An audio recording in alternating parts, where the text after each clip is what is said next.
திராவிட மாடல்னா வளர்ச்சிக்கான மாடல். திராவிட மாடல்னா ரிசல்ட் கொடுக்கக்கூடிய மாடல். திராவிட மாடல்னா மக்கள் நலனுக்காக இருக்கக்கூடிய மாடல். இதையெல்லாம் உலகுக்கு எடுத்து சொல்லக்கூடிய மாநாடு தான்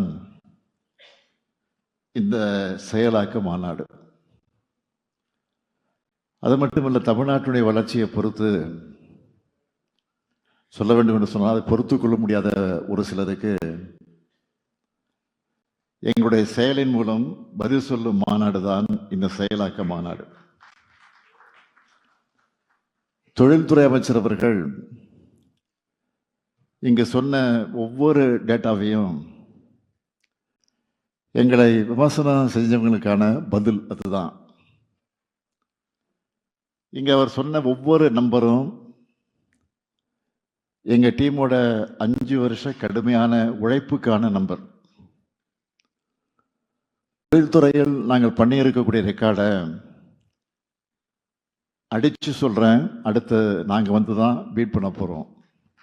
இது உறுதி. இன்னைக்கு இந்த மாநாட்டில் மட்டும்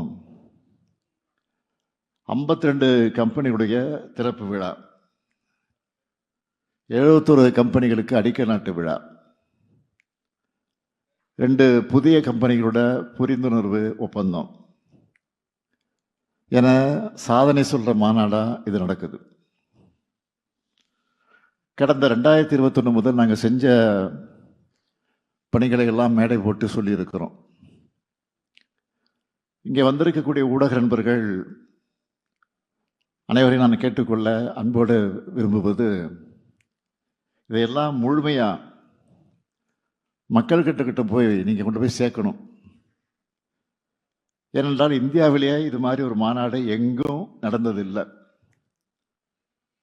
பொதுவா எல்லா மாநிலங்களையும் எல்லா அரசுகளும் முதலீட்டாளர் மாநாடை நடத்தி எங்க மாநிலத்தில் இவ்வளவு வாய்ப்புகள் இருக்குன்னு அழைப்பு விடுப்பாங்க. ஆனா முதல் முறையா எங்க மாநிலத்துடைய நீங்க அமைக்கக்கூடிய பார்ட்னர்ஷிப் என்பது அதையும் கடந்த ரிலேஷன்ஷிப்பா ஃப்ரெண்ட்ஷிப்பா ஒரு மாதிரி இப்படி மக்களுக்கு நலன் கொடுக்கறதுக்குன்னு எடுத்துக்காட்டுற மாதிரி இந்த மாநாடு, இந்த செயலாக்க மாநாடு இங்க நடந்துகிட்டு இருக்கு. ஒரு தொழில் நிறுவனமோ தொழிற்சாலையோ தங்களுக்கான மாநிலத்தை எப்படி தேர்ந்தெடுப்பாங்கன்னா, அந்த மாநிலம் தங்களுக்கான வாய்ப்புகளை பெரிய அளவில் உருவாக்கி தருமா, சொன்ன நேரத்தில் தங்களால் ப்ரொடக்ஷனை ஸ்டார்ட் பண்ண முடியுமான்னு பார்த்து தான் ஒரு மாநிலத்துக்கு வருவாங்க. அப்படி தொழில் நிறுவனங்கள், தொழிற்சாலைகள், தொழில் முனைவோர், தொழிலாளர்கள்னு எல்லோருக்கும் நம்பிக்கை அளிக்கக்கூடிய மாநிலமா நம்ம தமிழ்நாடு இருக்கு. எதனால இந்த வெற்றி சாத்தியமாகுதுன்னு கேட்டீங்கன்னா, எங்களை பொறுத்த வரைக்கும் முதலீட்டாளர் மாநாடு நடத்திட்டோம், புரிந்துணர்வு ஒப்பந்தம் போட்டுட்டோம், நியூஸ்ல தலைப்புச் செய்தியா வந்துருச்சுன்னு திருப்தி அடைஞ்சிட மாட்டோம்.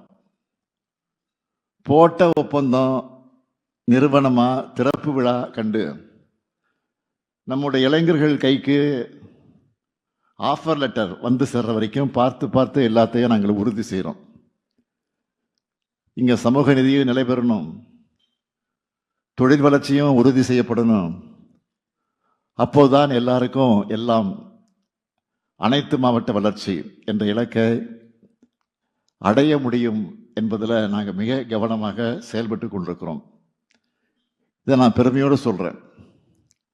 தமிழ்நாடு தான் முதலீட்டாளர்களுடைய முதல் முகவரின்னு எல்லா புள்ளி விவரங்களும் சொல்ல ஆரம்பிச்சிருச்சு. இன்னைக்கு தமிழ்நாட்டோட பொருளாதார வளர்ச்சி நாட்டோட சராசரி விட அதிகமாக தமிழ்நாட்டுடைய வளர்ச்சி 11.19%. இன்னும் குறிப்பாக சொல்லணும்னா, கடந்த ஆண்டு இந்தியாவுடைய உற்பத்தி துறை வளர்ச்சி 4.5 4.5%. அதே சமயம் தமிழ்நாட்டுடைய வளர்ச்சி அதை விட 3 மடங்கு அதிகமாக 14.7% வளர்ச்சி அடைஞ்சிருக்கு. இந்தியாவோட எலக்ட்ரானிக்ஸ் ஏற்றுமதியில் தமிழ்நாட்டுடைய ஷேர் மட்டும் 41 விழுக்காடு. இதை மேலும் அதிகரிக்கக்கூடிய வகையில் இன்னும் பல செயல் திட்டங்களை செயல்படுத்தி கொண்டிருக்கிறோம். மின்னணு உதிரி பாகங்கள் உற்பத்தி திட்டத்தில் ஒன்றிய அரசு தர்ற அனுமதிகளில் கிட்டத்தட்ட 60% தமிழ்நாட்டினுடைய முதலீட்டுகளானது. எங்களுடைய ஒர்க்கிங் ஸ்டைல் எப்படின்னு கேட்டிங்கன்னா, ஒரு திட்டத்தை செயல்படுத்துகிறோம்னா அதுக்கான ஒரு புரிந்துணர்வு ஒப்பந்தம் கையெழுத்தாகும் போதே அதுக்காக ஒரு டேஷ்போர்டு உருவாக்கிடுவோம். அதை நானே மானிட்டர் பண்ணுறேன். அதில் என்னவெல்லாம் இருக்குன்னு தெரியுமா?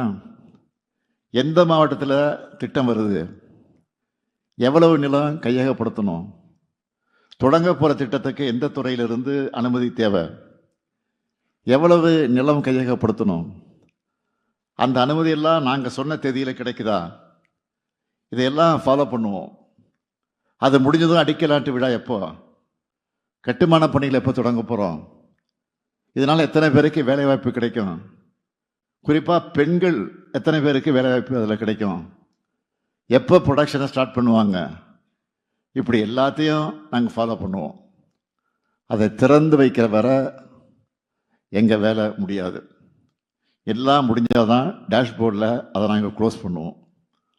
ஒவ்வொரு முறையும் தொழில்துறை அமைச்சரை நான் பார்க்கும்போது போட்ட எம்ஓஎல்லாம் எத்தனை செயல்பாட்டுக்கு வந்துச்சு, டேஷ்போர்டை பற்றி தான் நான் அதை எடுத்து அதிகமாக கேட்பேன்.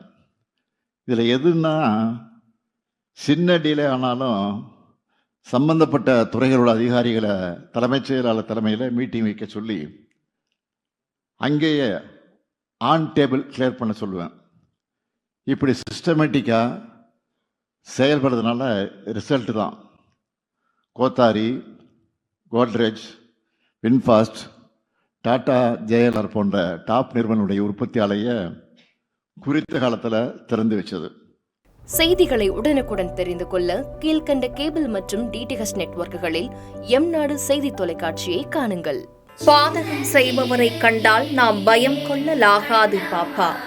மோதி மிதித்துவிடு பாப்பா, அவர் முகத்தில் உமிழ்ந்து விடு பாப்பா. அண்மை செய்திகளை உடனுக்குடன் தெரிந்து கொள்ள இணைந்திருங்கள் எம்நாடு தொலைக்காட்சியுடன்.